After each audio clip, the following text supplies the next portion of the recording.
ದೌರ್ಜನ್ಯ ಇಲ್ದೇ ಇರುವಂತ ಹೆಣ್ಣು ಮಕ್ಳು ಎಲ್ಲಿದಾರ್ರಿ?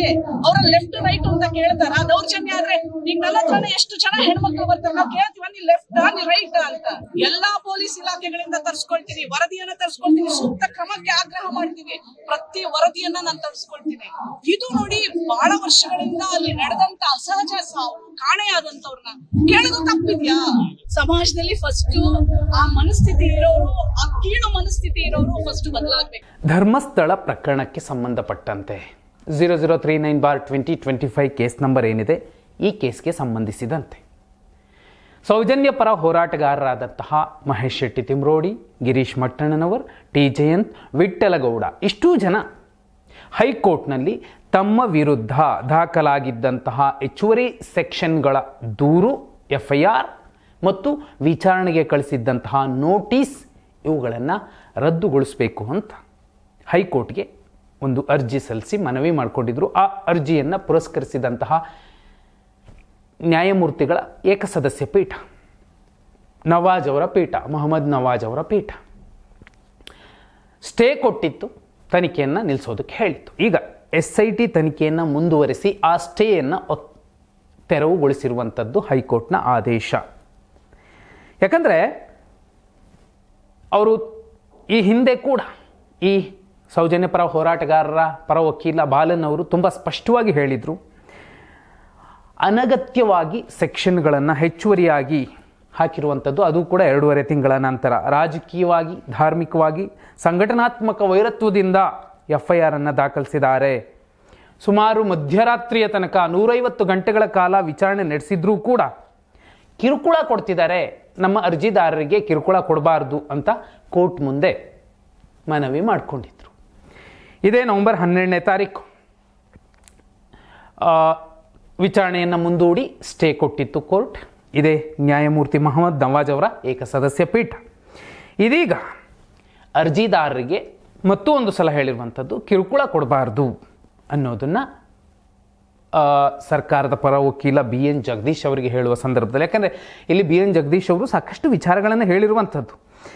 ಯಾಕಂದರೆ ಇದೇ ಅರ್ಜಿದಾರರು ಸರಿಯಾದ ಹಾದಿಯಲ್ಲಿ ತನಿಖೆ ನಡೀತಿಲ್ಲ ಅಂತ ದೂರು ಕೊಟ್ಟಿದ್ದಾರೆ. ಇಂತಹ ಸಂದರ್ಭದಲ್ಲಿ ತನಿಖೆ ಮುಂದುವರಿಯುವಂಥದ್ದು ಎಷ್ಟು ಮುಖ್ಯ ಅನ್ನೋದನ್ನು ಕೋರ್ಟ್ಗೆ ಮನವರಿಕೆ ಮಾಡಿಕೊಡುವ ಜೊತೆಯಲ್ಲಿ ಕೋರ್ಟ್ ಅಂದರೆ ಇದೇ ಪೀಠ ನೀವೇ ಹೇಳಿದ್ದು ಕಿರುಕುಳ ಕೊಡಬಾರ್ದು ಅಂತ, ಆದರೆ ಪೊಲೀಸರಿಗೆ ಬಂಧಿಸೋ ಅಧಿಕಾರ ಇದೆ ಅಲ್ವಾ ಅನ್ನೋದನ್ನು ನೆನಪು ಮಾಡಿಕೊಡುವ ಜೊತೆಯಲ್ಲಿ 9 ಸಲ ನೋಟಿಸ್ ಕೊಟ್ಟಿದ್ರೂ ಕೂಡ ಇವ್ರು ಯಾರೂ ಕೂಡ ವಿಚಾರಣೆಗೆ ಬಂದಿಲ್ಲ.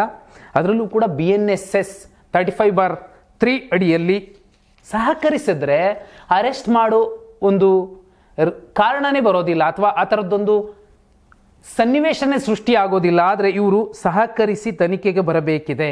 ಯಾಕಂದರೆ ಇಲ್ಲಿ ತುಂಬ ಸ್ಪಷ್ಟವಾಗಿ ಹೇಳಿರುವಂಥದ್ದೇನು ಅಂದರೆ, ತನಿಖೆ ಎಲ್ಲಿದೆ, ಯಾವ ರೀತಿಯ ತನಿಖೆ ನಡೀತಿದೆ ಅನ್ನೋದನ್ನು ಇವತ್ತು ಕೋರ್ಟ್ಗೆ BN ಜಗದೀಶ್ ಅವರು ಸ್ಪಷ್ಟವಾಗಿ ಹೇಳಿರುವಂಥದ್ದು. ಯಾಕಂದರೆ ಅರ್ಜಿದಾರರ ಪ್ರಚೋದನೆಯ ಕಾರಣಕ್ಕೇನೆ ನಾನು ಈ ಎಲ್ಲ ಹೇಳಿಕೆಗಳನ್ನು ಕೊಟ್ಟಿದ್ದು ಅಥವಾ ದೂರು ಸಲ್ಲಿಸಿದ್ದು ಅನ್ನೋದನ್ನು ಚಿನ್ನಯ್ಯ ಹೇಳಿದ್ದಾನೆ ಅನ್ನೋ ಆಧಾರದ ಮೇಲೆ FIR ದಾಖಲಾಗಿಸಿದ್ದು ವಿಶೇಷ ಸೆಕ್ಷನ್ಗಳ ಅಡಿಯಲ್ಲಿ. ಇದಲ್ಲದೆ ಒಂದು ನಿರ್ದಿಷ್ಟ ಅವಧಿಯ ಅಕ್ರಮ ಸಮಾಧಿಗಳ ಖನನದ ತನಿಖೆ ಆಗಬೇಕಿದೆ, ಬೇರೆ ಬೇರೆ ಆಯಾಮಗಳ ಕಾರಣಕ್ಕೆ ತನಿಖೆ ಆಗಬೇಕಿದೆ. ಇದು ಕೇವಲ ಚಿನ್ನಯ್ಯನ ಮೂಲ ದೂರಿನ ವ್ಯಾಪ್ತಿಗಷ್ಟೇ ಸೀಮಿತವಾಗಿ ತನಿಖೆ ನಡೀತಿಲ್ಲ ಅನ್ನೋದನ್ನು ಇಲ್ಲಿ ಸ್ಪಷ್ಟವಾಗಿ ಹೇಳಿರುವಂಥದ್ದು ಕೋರ್ಟ್ಗೆ. ಕೋರ್ಟ್ ಕೂಡ ಈಗಾಗಲೇ ಒಂದು ಸ್ಪಷ್ಟವಾಗಿ ಹೇಳಿರುವಂಥದ್ದು, ಕಿರುಕುಳ ಕೊಡಬಾರ್ದು ಇವರಿಗೆ ಅಂತ. ಇನ್ನೂ ಮುಖ್ಯ ಏನಂದರೆ BNSS 35/3 ಒಂದು ಸೆಕ್ಷನ್ ಏನಿದೆ, ಆ ಸೆಕ್ಷನ್ನ ಲೆಕ್ಕ ನೋಡಿದ್ರೂ ಕೂಡ ಒಂದು ಪ್ರಕರಣ, ಆ ಪ್ರಕರಣದಲ್ಲಿ ಇಂತಿಂಥವ್ರ ಮೇಲೆ ಒಂದು ಅನುಮಾನ ಇದೆ ಅನ್ನೋದು ಬಂದಾಗ ಸಂಬಂಧಪಟ್ಟ ತನಿಖಾಧಿಕಾರಿಗಳು ಅಥವಾ ಪೊಲೀಸರು ಆ ಸೆಕ್ಷನ್ನ ಅಡಿಯಲ್ಲಿ ಅವ್ರಿಗೊಂದು ನೋಟಿಸ್ ಕೊಡ್ತಾರೆ. ನೀವು ನೋಟಿಸ್ ತಗೊಂಡು ನೇರವಾಗಿ ಬಂದು ತನಿಖೆಗೆ ಸಹಕರಿಸಿದರೆ, ವಿಚಾರಣೆಗೆ ಭಾಗಿಯಾದರೆ ನಿಮ್ಮನ್ನು ಅರೆಸ್ಟ್ ಮಾಡುವಂತಹ ಅಥವಾ ಕಿರುಕುಳ ಕೊಡುವಂತಹ ಪ್ರಶ್ನೆಯೇ ಬರೋದಿಲ್ಲ. ಇದೇ ಸೆಕ್ಷನ್ನ ವಿಚಾರವನ್ನು BN ಜಗದೀಶ್ ಸರ್ಕಾರದ ಪರ ವಕೀಲರು ಕೋರ್ಟ್ ಪೀಠಕ್ಕೆ ಕೂಡ ಸ್ಪಷ್ಟವಾಗಿ ಹೇಳಿರುವಂಥದ್ದು. ಅಲ್ಲಿಗೆ 550 ಸಲ ವಿಚಾರಣೆ ಕರೆದಿದ್ರು, ಕೂರಿಸಿದ್ರು, ಮಧ್ಯರಾತ್ರಿ ತನಕ ಕೂರಿಸಿದ್ರು, ಇವೆಲ್ಲವೂ ಕೂಡ ಓಕೆ, ಅದು ಪ್ರೋಸೆಸ್ ಅಂತಲೇ ಹೇಳಿಬಿಡುತ್ತೆ ತನಿಖಾಧಿಕಾರಿಗಳು ಮತ್ತು ಪೊಲೀಸ್ ವ್ಯವಸ್ಥೆ. ಆದರೆ ಈಗ ಕೋರ್ಟ್ ಕೂಡ ಹೇಳ್ತಿರುವಂಥದ್ದು ಅದೇನಿದೆ ಅದನ್ನು ವಿಚಾರಣೆಗೆ ಒಳಪಡಿ ಅಥವಾ ಅಲ್ಲೋಗಿ ತನಿಖೆಗೆ ಸಹಕರಿಸಿ.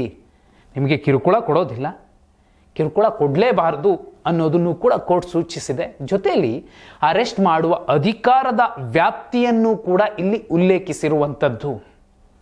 ಅದೇ ತನಿಖೆಗೆ ಸಹಕರಿಸಿದರೆ ಅರೆಸ್ಟ್ ಆಗೋದಿಲ್ಲ, ಇಲ್ಲ ಅಂದರೆ ಅರೆಸ್ಟ್ ಆಗುವಂತಹ ಸಾಧ್ಯತೆಗಳು ಕೂಡ ಬರಬಹುದು. ಸದ್ಯದ ಮಟ್ಟಿಗೆ ಏನು ತಮ್ಮ ವಿರುದ್ಧ ಇದ್ದಂತಹ ದೂರನ್ನು ರದ್ದುಗೊಳಿಸಿ ತನಿಖೆಯನ್ನು ಆಗದಂತೆ ನೋಡ್ಕೊಳ್ಳಿ ಅನ್ನೋದನ್ನು ಏನು ಕೋರಿದ್ರು, ಅದಕ್ಕೆ ಸ್ಟೇ ಕೊಟ್ಟಿತ್ತು ಕೋರ್ಟ್. ಆ ಸ್ಟೇಯನ್ನು ಈಗ ವಕೇಟ್ ಮಾಡಿರುವಂಥದ್ದು. ಅದರ ಜೊತೆಯಲ್ಲಿ ಕೋರ್ಟ್ ಸ್ಪಷ್ಟವಾಗಿ ಹೇಳಿದೆ, ತನಿಖೆಗೆ ಸಹಕರಿಸಿ, ನಿಮ್ಗೆ ಯಾವುದೇ ಕಿರುಕುಳ ಬರೋದಿಲ್ಲ, ಜೊತೆಯಲ್ಲಿ ನಿಮ್ಮ ಅರೆಸ್ಟ್ ಆಗುವಂತಹ ಸಾಧ್ಯತೆಗಳು ತೀರಾ ವಿರಳ ಅಂತ ಹೇಳುವಂತಹ ಸಂದರ್ಭದಲ್ಲಿ ಸೌಜನ್ಯ ಪರ ಹೋರಾಟಗಾರರು ಈಗ ತನಿಖೆ ಬೇಕು ಅಂತ ಬಯಸಿದವರು ಮತ್ತು ಇಲ್ಲಿ ನ್ಯಾಯ ಸಿಗಲೇಬೇಕು ಅಂತ ಆಗ್ರಹಿಸಿದವರು ಕಾನೂನಿನ ಚೌಕಟ್ಟಿನ ಮುಂದೆ ಈ ನೆಲದ ಕಾನೂನುಗಳನ್ನು ಗೌರವಿಸಿ ತನಿಖೆಗೆ ಒಳಪಡಬೇಕಿದೆ.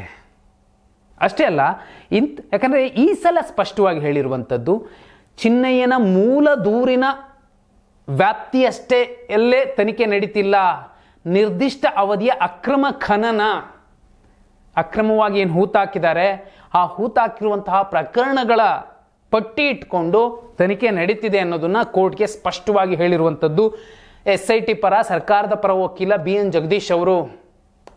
ಅಲ್ಲಿಗೆ ಎಲ್ಲೋ ಒಂದು ಕಡೆ ಒಂದಷ್ಟು ಜನಕ್ಕೆ ನ್ಯಾಯ ಸಿಗಬಹುದು ಅನ್ನುವಂತಹ ನಿರೀಕ್ಷೆ ಈಗ ಹೆಚ್ಚಾಗ್ತಿರುವಂಥದ್ದು. ಯಾಕಂದರೆ ಕೋರ್ಟ್ಗೆ ಇದೇ SIT ತನಿಖಾಧಿಕಾರಿಗಳ ಪರ ವಕೀಲರು ಕೊಟ್ಟಿರುವಂತಹ ಈ ಸಾಲುಗಳು ಕೇವಲ ಚಿನ್ನಯ್ಯನ ಮೂಲ ದೂರಿಗೆ ಮಾತ್ರ ಸೀಮಿತವಾಗಿಲ್ಲ ತನಿಖೆ, ಬೇರೆ ಬೇರೆ ಆಯಾಮಗಳಲ್ಲಿ ತನಿಖೆ ನಡೀತಿದೆ. ಒಂದು ನಿರ್ದಿಷ್ಟ ಅವಧಿಯ ಸಾಮೂಹಿಕ ಖನನ ಅಥವಾ ಸಮಾಧಿಗಳು ಅಕ್ರಮವಾಗಿ ಏನು ಹೂತಾಕಿದರೆ ಅದರ ಬಗ್ಗೆ ತನಿಖೆ ನಡೀತಿದೆ. ಅಲ್ಲಿ ಎಲ್ರಿಗೂ ನ್ಯಾಯ ಸಿಗಬೇಕು, ಕಾನೂನಿನ ಚೌಕಟ್ಟಿನಲ್ಲಿ ಎಲ್ರಿಗೂ ರಕ್ಷಣೆ ಸಿಗಬೇಕು ಅನ್ನೋದಾದರೆ ತನಿಖೆಗೆ ಸಹಕರಿಸಬೇಕು. ಕೋರ್ಟ್ ಕೂಡ ಇದನ್ನೇ ಹೇಳುತ್ತೆ. BNSS 35/3 ಕೂಡ ಇದನ್ನೇ ಸ್ಪಷ್ಟವಾಗಿ ಹೇಳುತ್ತೆ. ಅಲ್ಲಿಗೆ ನೋ ಡೌಟ್ ಎಲ್ಲೋ ಒಂದು ಕಡೆ ಒಂದು ಆಶಾ ಕಿರಣ ಮೂಡುತ್ತೆ. ಮಹೇಶ್ ಶೆಟ್ಟಿ ತಿಮ್ರೋಡಿ ಅವರು ಈಗಾಗಲೇ ಸಾಕಷ್ಟು ನೋಡ್ಬಿಟ್ಟಿದ್ದಾರೆ. ಇನ್ನೊಂದು ಸ್ವಲ್ಪ ದಿನ ವಿಚಾರಣೆಯನ್ನು ಸಹಕರಿಸಿದರೆ ಎಲ್ಲೋ ಒಂದು ಕಡೆ ಒಂದು ಒಳ್ಳೆಯ ಔಟ್ಪುಟ್ ರಿಪೋರ್ಟಲ್ಲಿ ಬರಬಹುದು. ಬೆಳ್ತಂಗಡಿಯ ಕೋರ್ಟ್ಗೆ ಇದೇ SIT ತನಿಖಾಧಿಕಾರಿಗಳು ಸಬ್ಮಿಟ್ ಮಾಡಬಹುದು. ಈಗಲೂ ಕೂಡ ಕೋರ್ಟ್ ಕೂಡ ಬಯಸುವಂಥದ್ದು ಮತ್ತು ಎಲ್ಲರೂ ಕೂಡ ಬಯಸುವಂಥದ್ದು ಸೌಜನ್ಯ ಸೇರಿ ಯಾರೆಲ್ಲ ಹೆಣ್ಣುಮಕ್ಕಳಿಗೆ ಅಲ್ಲಿ ಅನ್ಯಾಯ ಆಗಿದೆ ಎನ್ನುವಂತಹ ಗಂಭೀರ ಆರೋಪ ಇದೆ, ಆ ಎಲ್ರಿಗೂ ಕೂಡ ನ್ಯಾಯ ಸಿಗಬೇಕು. ಇಲ್ಲಿ ಕೋರ್ಟು ಕೂಡ ಬಯಸುವಂಥದ್ದು ಎವಿಡೆನ್ಸೇ ಆಗಿರುತ್ತೆ, ಎಮೋಷನ್ ಅಲ್ಲ. ಸತ್ಯಮೇವ ಜಯತೆ.